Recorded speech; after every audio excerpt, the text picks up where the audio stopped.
So the thinking used to be that the candidate with the biggest bank account would probably win, right? That super rich donors would pour all their fortunes into the super PACs, spending hundreds of millions of dollars to take your votes, sway you, to get you to do what they want you to do. The same money game is happening in the 2016 race, but with very different results than we've seen in the past. Think Jeb Bush, for instance.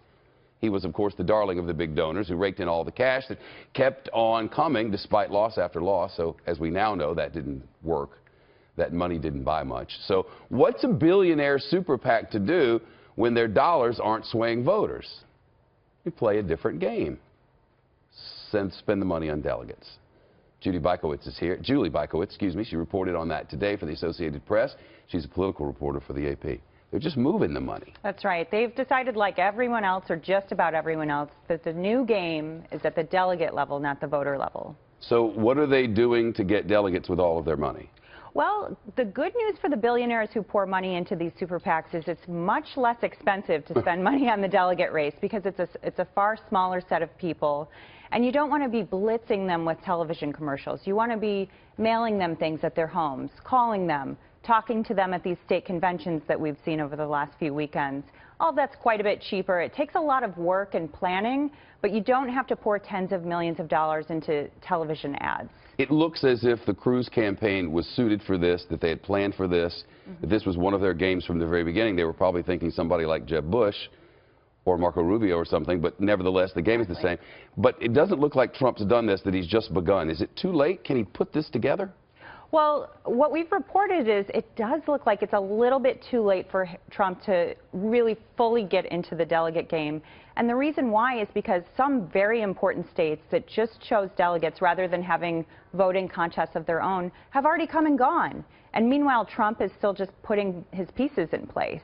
So it's a little bit late for him. He's desperately trying to catch up on what most people call phase 2 of the delegate game, which is if it does come to a contested convention, how do you sway delegates on the second, third, and so on ballot?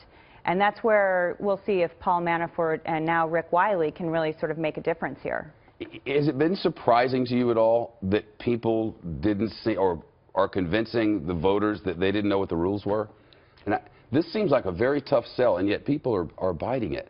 Well, I'll tell you who's really biting into this: donors. They love hearing about delegate math. They love hearing the different campaigns and outside groups explain strategy. They're really getting in sort of at a granular level, trying to learn the rules for themselves so they know where best to put their money. And then they buy this idea that the candidates didn't know the rules and that's why they lost? Because it was a rule in South Carolina that gave Trump all of the delegates out of South Carolina. It was a rule that did that. It wasn't that he got every vote. He just got every delegate. Exactly. I think it's a tough sell for Trump and his team to say somehow that the rules are rigged against him or that somehow the game is changing because he's ahead. Because like you've said, the rules have been in place for a long time. Candidates and super PACs and everyone else in Republican politics has known that places like Colorado, North Dakota, Wyoming, they choose their delegates differently. They don't have voting contests. And maybe Trump thought he could sort of lock it up before now, but when it comes down to it, those 3 states have enough delegates to possibly make a difference. And that's why it's been so effective, potentially, for the outside groups to really sort of train their attention in those couple of states. Should we tell them about the Electoral College, or should we keep that a secret? That's going to be interesting to see how the learning process goes on that. Maybe you should call Al Gore or something. They could, commiserate on that matter. Exactly. It's really good to see you. You Welcome too. to New York. Thank you. Yep, yep.